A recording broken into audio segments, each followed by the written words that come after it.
Hello everyone, Shri IAS academy में आपका स्वागत है। जैसा कि आप जानते हैं कि श्री आईएएस एकेडमी ने मेंस बैकयार्ड आंसर फ्रेमिंग की सीरीज की शुरुआत की है, जिसमें ऑलरेडी हमारा पार्ट 1 आ चुका है।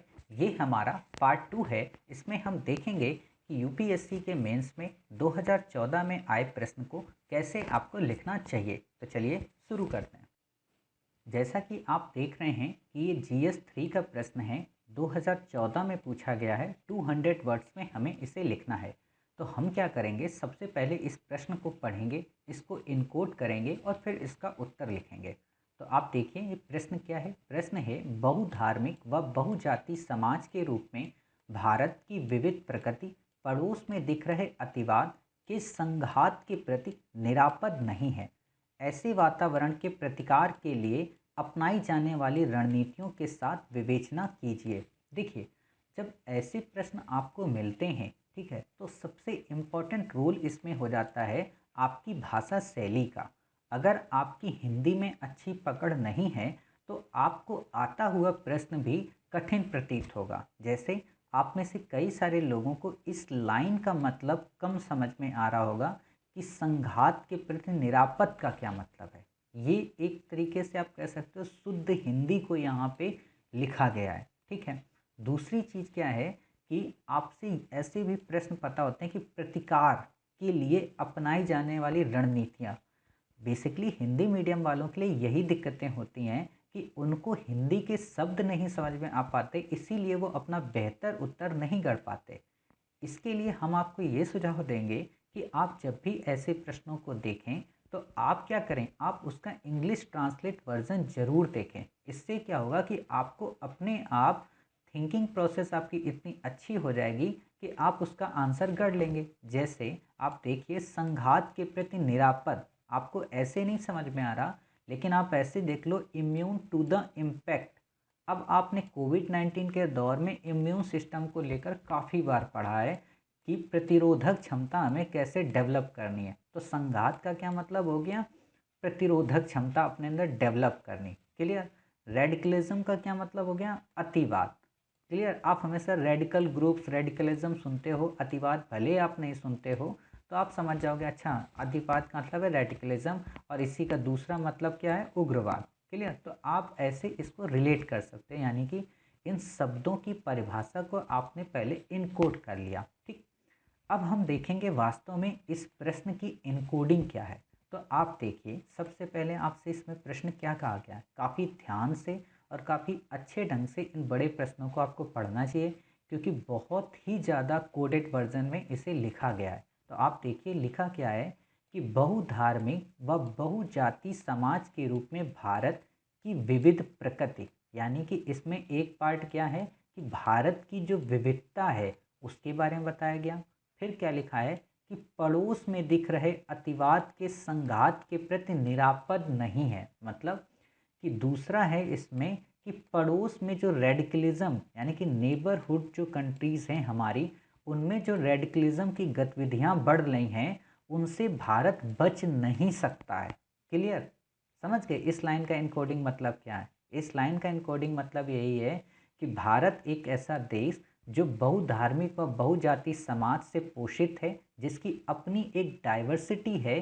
तो इस डाइवर्सिटी को पड़ोस में पनप रहे रेडिकलिज्म, अतिवाद या उग्रवाद या आतंकवाद से काफ़ी ज़्यादा खतरा है इसकी डाइवर्सिटी को बचाने के लिए।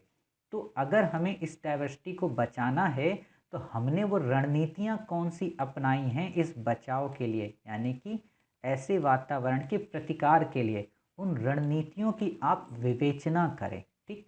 अब आपको ये समझ में आ गया कि बेसिकली हमें इसमें लिखना क्या है कि भारत के पड़ोस में हो रहे आतंकवादी घटनाएं या रेडिकलिज्म की बढ़ती प्रवृत्ति से भारत को कैसे हम बचा सकते हैं, इसके संदर्भ में हमें अपनी बातें लिखनी है।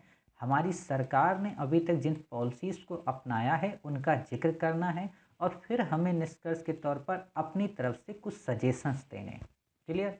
तो अब आप समझ गए इसका उत्तर कैसे लिखना है। चलिए, ऐसे ही आप अपने डेली आंसर फ्रेमिंग जब करेंगे तो धीरे धीरे आपके अंदर एक समझ डेवलप हो जाएगी, और एक समय ऐसा आएगा कि जब आप बेहतर से बेहतर इनको कोडिंग वर्जन को इनकोड में कर सकते हैं। तो देखते हैं, जैसा मैंने आपको बताया इसका एनकोडिंग वर्जन क्या होगा कि पहले हम बताएंगे भारत की विविधता को पड़ोस में पल रहे अतिवादी विचारों ने कैसे प्रभावित किया या कैसे प्रभावित कर सकते हैं इन फ्यूचर में। क्लियर। फिर हम क्या करेंगे, फिर हम देखेंगे कि वो अपनाई जाने वाली रणनीतियाँ कौन सी हैं जिनसे हमें बचना है, और फिर हम एक बेहतर निष्कर्ष देंगे कि वास्तव में भारत की विविधता को कैसे बचाया जा सकता है और क्या इन लोगों के इन हमलों से हमारी विविधता पूरी तरह नष्ट हो सकती है। क्लियर। तो इस चीज़ को देखते हैं। तो आप देखिए कि इसका उत्तर कैसे लिखेंगे। तो पहले पार्ट में हमने जो बताया विविधता का क्या मतलब, तो विविधता का सामान्य अर्थ हम बता देंगे। ठीक, हम बताएंगे कि विविध प्रकृति के देशों में जो अतिवादी विचारों की संभावना है वो प्रबल क्यों रहती है। जैसे इंडिया जैसे कंट्री जो काफ़ी डाइवर्स हैं, यहाँ पर अतिवाद फैलने की संभावना क्यों ज़्यादा रहती है। क्यों?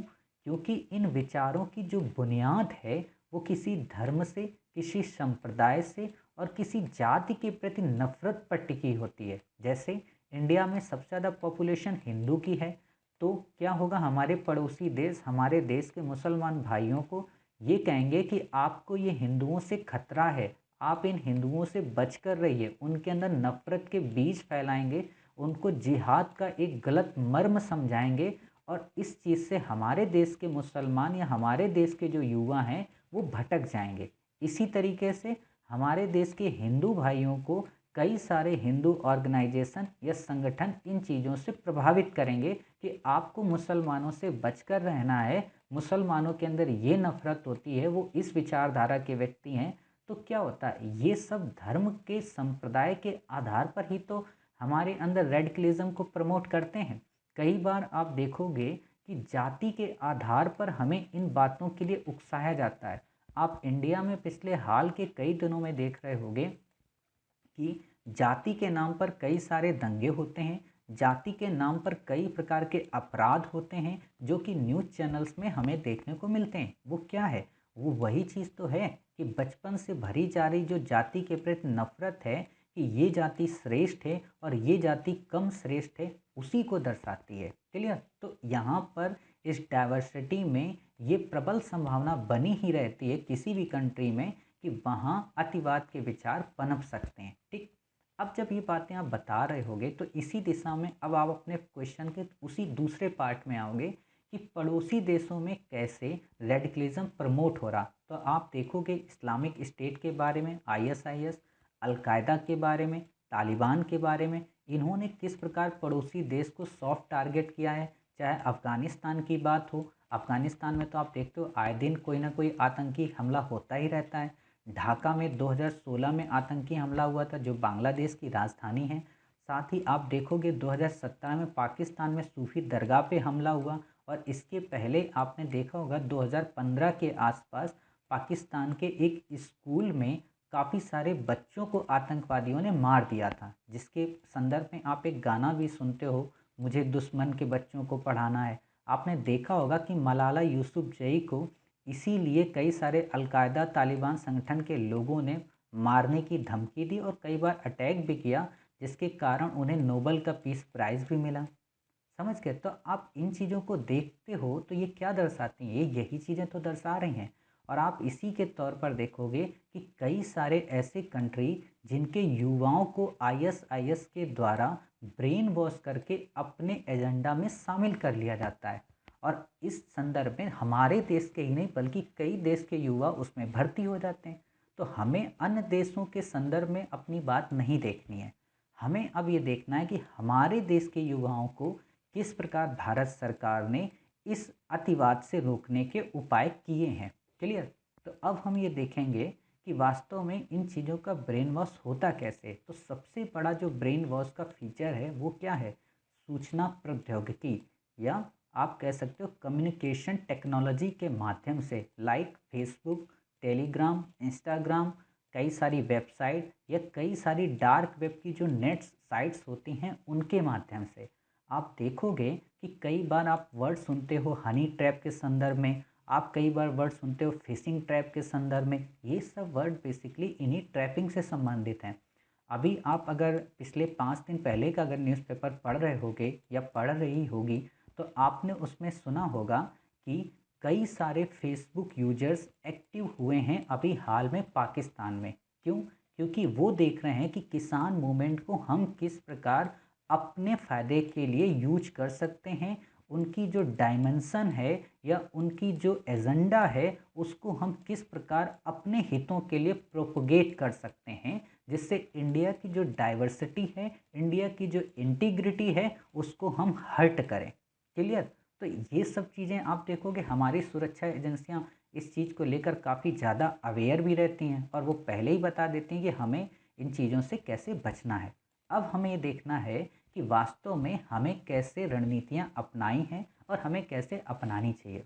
तो आप देखोगे कि सरकार ने क्या किया, सोशल मीडिया पर काफ़ी ज़्यादा अवेयर होकर सिक्योरिटी को ध्यान में रखा है। वो ये देखती है कि कौन से युवा सोशल मीडिया के जरिए हमारे पड़ोसी मुल्कों से संवाद कर रहे हैं, उनकी ट्रेसिंग की जाती है। आपने देखा होगा जब इस्लामिक स्टेट काफ़ी चरम पे था तो हमारे देश के कई राज्यों लाइक महाराष्ट्र, केरला, यहाँ से कई सारे यूथ आईएसआईएस में जाकर भर्ती हो गए और उन्होंने वहाँ से कुछ वापस आने के बाद भी इंडिया में ऐसी एक्टिविटी को प्रमोट करने का प्रयत्न किया।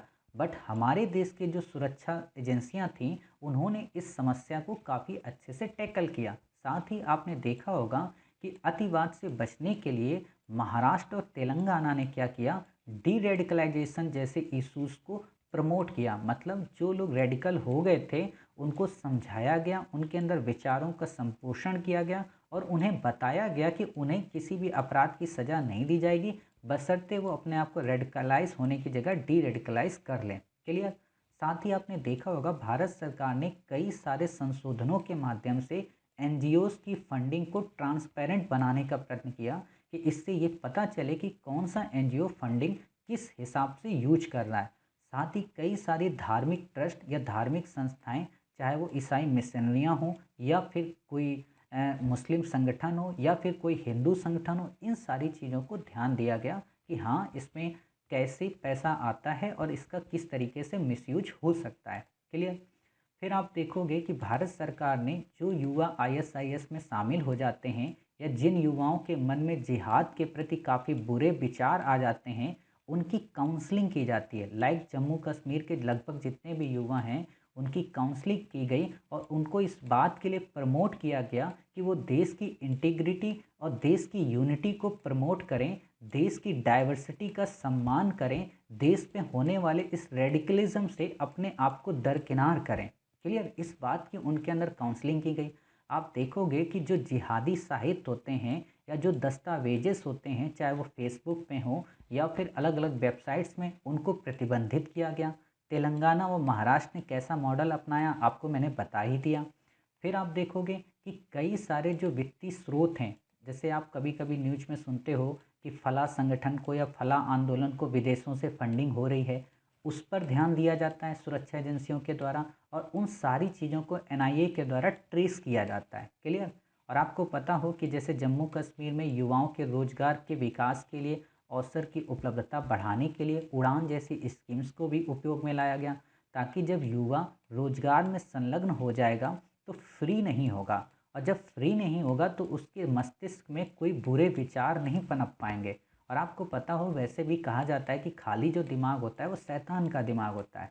और अगर जब मस्तिष्क ही खाली नहीं होगा, अध्ययन में आपका मस्तिष्क लगेगा, अपने रोजगार में आपका मस्तिष्क लगेगा, जीविकोपार्जन में आपका मस्तिष्क लगेगा, तो आप इस रेडिकलिज्म के विचार में कभी फंस ही नहीं सकते। क्लियर? अब जब इतनी बातें आपने देख ली कि गवर्नमेंट ने इतना सब कुछ किया, तो अब ये बन जाता है कि गवर्नमेंट को और क्या करना चाहिए। क्लियर? इसीलिए मैं कहता हूँ कि जब आप न्यूज़ आर्टिकल्स पढ़ते हो, जब आप कोई न्यूज़ देखते हो तो उनके पॉइंट्स को अब्स्ट्रैक्ट करके एक अलग बुक में लिख लिया करो, ताकि सजेशंस के रूप में आपको काफ़ी वो बेनिफिट पहुँचाएंगे। तो आप देखिए निष्कर्ष, निष्कर्ष के तौर पर आप लिख सकते हो कि उरुग्वे के शबाब और हेदादे जैसे केंद्रों की भारत में स्थापना करनी चाहिए। वास्तव में उरुग्वे, अब नाम आपको याद आ रहा होगा, उरुग्वे और पराग्वे, याद आया ना, साउथ अमेरिका में देश हैं ये। तो आप देखोगे कि यहाँ के देशों ने क्या किया, उरुग्वे ने शबाब और हिदादे नाम की एक काउंसलिंग सेंटर्स का गठन किया। इसमें क्या होता है कि जो चरमपंथी जो रेडिकल विचारधारा हैं उनको कैसे काउंटर करना चाहिए उस पर रणनीतियों में विचार विमर्श होता है। यानी कि काफ़ी सारे इंस्टीट्यूट के पर्सन, काफ़ी सारे फिलोसफर, काफ़ी सारे मेडिटेशन, काफ़ी सारे मेंटोर उसमें पार्टिसिपेट करते हैं और अपने आप को बताते हैं कि कैसे हम इन रेडिकल युवाओं के ब्रेन को फिर से वॉश कर सकते हैं। क्लियर? तो इस चीज़ की स्थापना इंडिया में करनी चाहिए।